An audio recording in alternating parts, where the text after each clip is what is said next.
A gente para pensar, como é que uma religião tão profunda, tão complexa como o candomblé, nasceu justamente no meio da brutalidade da escravidão aqui no Brasil? Para entender essa história, que é uma história de resistência, de recriação, a gente vai precisar voltar no tempo e conectar a África e o Brasil. Então, vamos mergulhar nisso. E a chave para entender tudo isso está bem aqui, nessa frase. Ela resume a essência, o porquê de o candomblé ter nascido. Não foi só um ato de fé, sabe? Foi, acima de tudo, um ato de reconstrução social. Pensa bem, quando todos os seus laços de sangue são destruídos, o que se faz? Eles criaram uma nova família, a família de santo. Ok, então para a gente entender como o candomblé foi criado no Brasil, a gente precisa primeiro dar um passo atrás e olhar para a África. E não uma África única, mas uma África super diversa, com uma paisagem espiritual riquíssima. O lugar de onde milhões de pessoas foram arrancadas à força.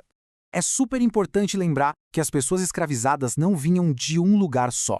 Pelo contrário, eram Yorubás, Fons, Ewes, povos bantus. Cada um desses povos tinha suas próprias tradições, suas divindades, seus rituais. Aqui no Brasil, essas diferentes origens acabaram sendo chamadas de nações. Como a gente vê aqui, a nação Queto, dos povos de Yorubás, que cultuavam os orixás, a GG, que trouxe os voduns, e a Banto, de Angola e do Congo, com seus inquices.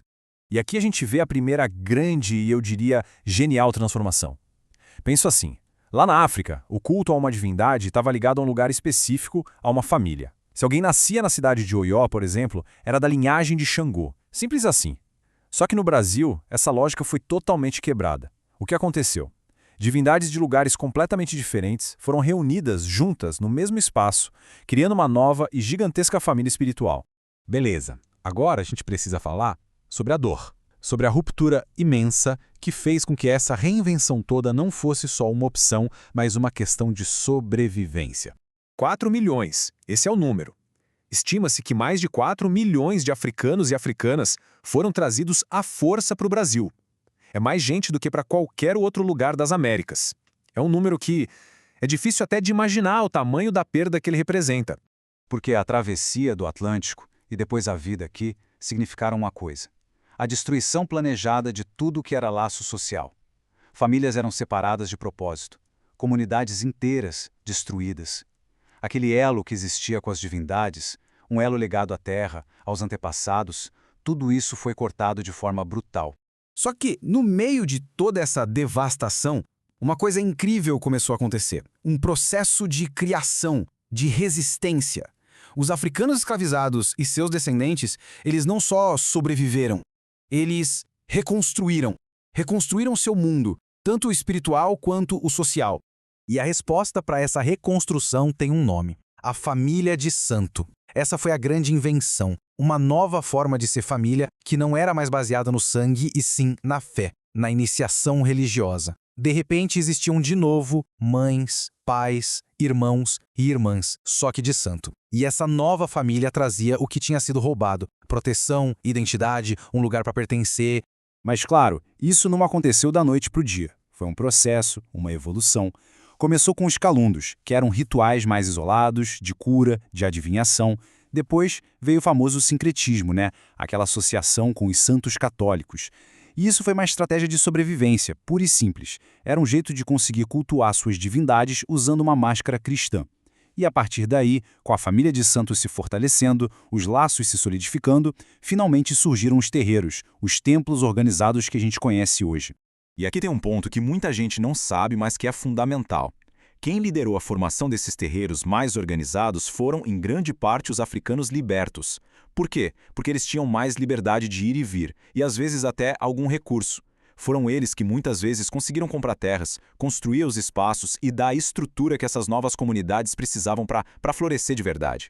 Então, a partir desses primeiros terreiros, principalmente na Bahia, essa religião que nasceu da dor, mas também de uma criatividade imensa, começou a sua jornada. Uma jornada que levou o candomblé para todo o Brasil e hoje em dia para o mundo. Se a gente olhar os números oficiais, o censo de 2010 diz que o Brasil tinha por volta de 170 mil praticantes de candomblé. Parece um número grande, né? Mas ele não conta a história inteira, nem de longe. O motivo é simples. Esse número, muito provavelmente, só conta quem é iniciado, quem passou por todos os rituais. A influência cultural do candomblé, nossa, essa é muito, mas muito maior. Pensa na música, na comida que a gente come, em várias palavras que a gente usa no dia a dia. A presença do candomblé na vida de milhões de brasileiros vai muito além de quem se declara praticante no censo.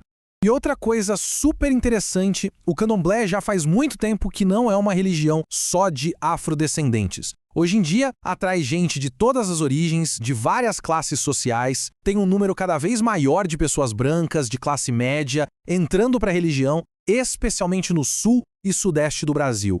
Isso tudo mostra que o candomblé não é uma peça de museu, algo parado no tempo. Muito pelo contrário. É uma tradição viva, pulsante, que continua mudando e encarando os desafios do nosso tempo.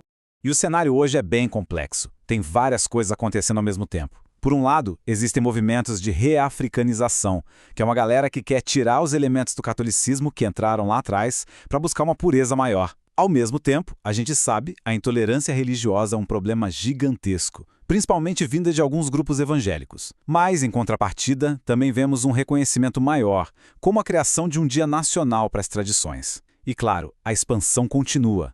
Hoje tem terreiro na Argentina, em Portugal, até na Alemanha. E a gente termina com essa provocação. A história do candomblé, no fim das contas, é a prova viva de uma coisa. Mesmo na pior condição que você possa imaginar, a necessidade humana de ter laços, de ter família, de se conectar com o sagrado, essa necessidade é capaz de criar algo novo e extremamente poderoso. E a pergunta que fica para a gente pensar é, como essa fé, que foi literalmente forjada na resistência, continua essa jornada de transformação no mundo de hoje?